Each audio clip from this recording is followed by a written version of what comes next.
You know, July is a great time for a picnic, and I think the India Club agrees because they're going to throw one. And we want to welcome Ramesh Joshi to our program from the India Club. And welcome to the program. Is this the first kind of event you've done in terms of a picnic, kind of big thing like this? No, actually we have been doing picnic. We call it picnic cum potluck. Okay. So people bring different kind of food. So we request them to bring food for 10 people. Mm-hmm. So there are different families bring different kind of food. As a result, everybody gets to taste. Well, that sounds like an abundance. Yes, you're right. So everybody gets to eat different food, and it is always done in the summertime because most people like to have a little bit picnic. We are fortunate that we have good weather year round here, but summer is very pleasant. And what do you think, what do you guys use the picnic for? Is it a way to just kind of build community, let people know about the club and all of those things? You brought a very good point.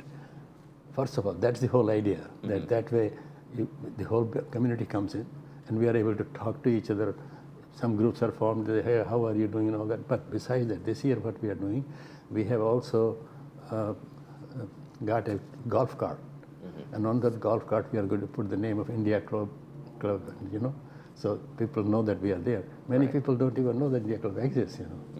So and that's one of the interesting things about that. And you know, exploring the cultures of India Club, and there's so many groups that are focused on their cultural heritage and those kinds of the African American Heritage Club, Absolutely. and also so many of them. What do you think that folks maybe least understand about India, their people, their foods, whatever it might be, that they're surprised by when they first get introduced to the India Club? Yeah, the biggest surprise is that we are so many people. There are 22 languages. That means those languages are written and spoken. English is the language which was imposed by the British. Our basic language was Sanskrit, but it got broken into different languages, so they became 22 languages. A southern language, Tamil language, they say it is probably another oldest language. But besides the language being different, our climate is different from top to bottom. So our spices are different. Right. Our diets are different. And some people eat fish. Even most Hindus are not supposed to eat meat. The fighters and others, they were allowed to eat because they needed the protein and be big and but strong. Others did not. But people in Brahmins in the Bengal area, they ate fish. They called it a vegetable of the sea. That's funny. So that and culturally, we have different kind of dances, different kind of music. It's quite different. So Bharatanatyam to Kathak.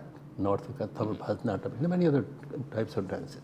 So we are a cultural potluck. If there is a human zoo, and all over the world all over the earth is a human zoo, we have a very specific kind of culture that we have never gone out. Out means we have never invaded a country, only a country. We have had 3 religions, but they never proselytize each other, ever. Okay, so it's very insular in that terms, right? They never fought.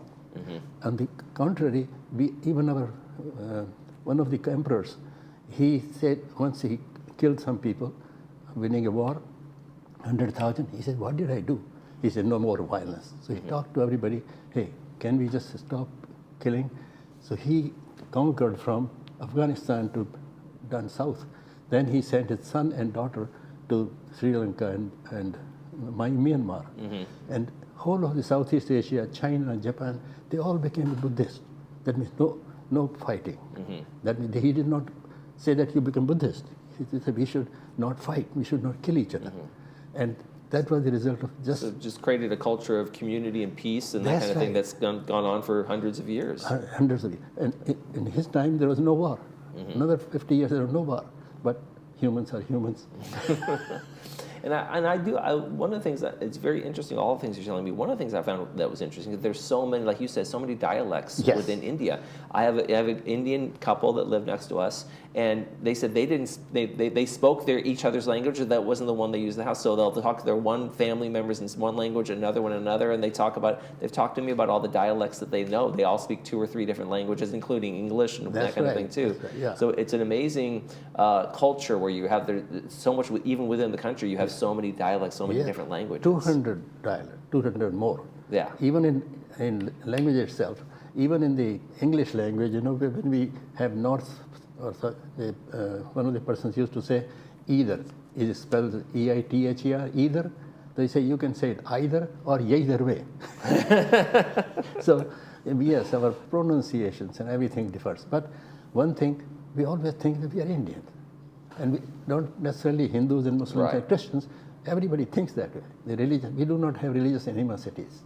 And now bringing it back to the picnic, one of those things that you guys can find commonality around certainly is food, right? And the varieties of food there. Folks can bring food, and they also have to pay $12 to attend. No, only those people who do not bring food. Bring food, right? But if you want to come, because that's where you're bringing enough for 10 people. So if you don't bring food, then you get $12 to attend, and then you can enjoy. Yes. If you're not an Indian cook like me, maybe I wouldn't have bring the best cuisine. So we buy food for them and make special dishes, so that this will be a common dish that they can also enjoy besides the other dishes. So that's why we have this $12 fee, And are you guys going to do some games, activities, things like that there as well? We have games like carom board, but we also have other games called Antrakshari. Somebody tells a poem, so last consonant or vowel of that poem, the other person has to start. It's called Antrakshari. So it goes on for, people like to do that. All our scriptures are in poetry form. Wow, okay. All the scriptures of the Hindu religion, they are in poetry, Hindu, Jain, Buddhism, they are in poetry form. They are not in just essay. Okay, so that's just a common kind of game or kind of activity that a lot of when Indians get together, they'll do that as well. Yeah, and then there are other games, common games which you have here. But yes, and then there's some dancing and some people singing. So it's a commonality that we have all kinds of activities to make it easier for everybody to. Okay. Yeah. So it really kind of be a cultural kind of cornucopia that's going on there, right? Absolutely right. A little bit of everything going on for folks to enjoy. Yeah. What are some of the other things that you guys are planning outside of the picnic? What are some of the other things you are planning throughout the year in terms of the club activities? One thing, as I said, we have found a golf cart. We are going to put on both the sides of the golf cart India Club, which is July 4th for everybody. Besides that, what we do, we always have these programs every month. And those monthly programs we decide almost in advance. So we will have, in August, it will be related to the independence, because we got our independence on August 15th, 1947. Okay, right. I was 13 Broke away from the British colony. I was 15 years old at that time. Wow, okay. So that day is very important. And after that, we also adopted our constitution, but we have music related to that, and we also invite some dancers and music to talk about it. And we also started another program called My Story, or Immigrant Story. So we are asking people, hey, tell your story. Then other programs, we have dances of different kinds in September, October, and November. November, we are going to have a very large program in Clubhouse 3 called, it will be called as a mythical story. That's again a poetic story, which is going to be the victory of good over evil. Oh, okay. That's what the story is about. Right. And I tell you, it's beautiful to go to an event like that with the dancing and the stories and the games and those kinds of things. For folks who are interested, remember it's going to be Wednesday, July 10th from 11:30 a.m. to 4 p.m. Yes. You can bring your favorite food for 10 people, or you can pay $12 and enjoy some great Indian food. And look out for the golf cart in the parade on the 4th, as well as at the event on July 10th. And also they should inform us by July 5. Okay, July 5th is the deadline to make sure you RSVP.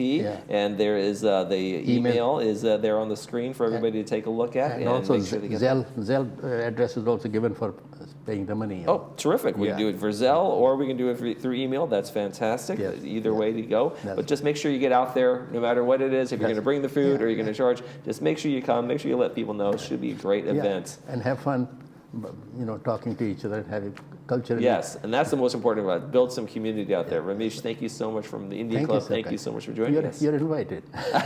There you go. See, now I'm not going to make any food. I'll pay the $12. Don't worry about that. We do have some space for the guests. There we go. Honored guest. Thank you so much. Yeah, you have to have it, yeah. Ramesh, thank you so much for joining us. Thank you so kindly. You're watching This Day. We'll be right back.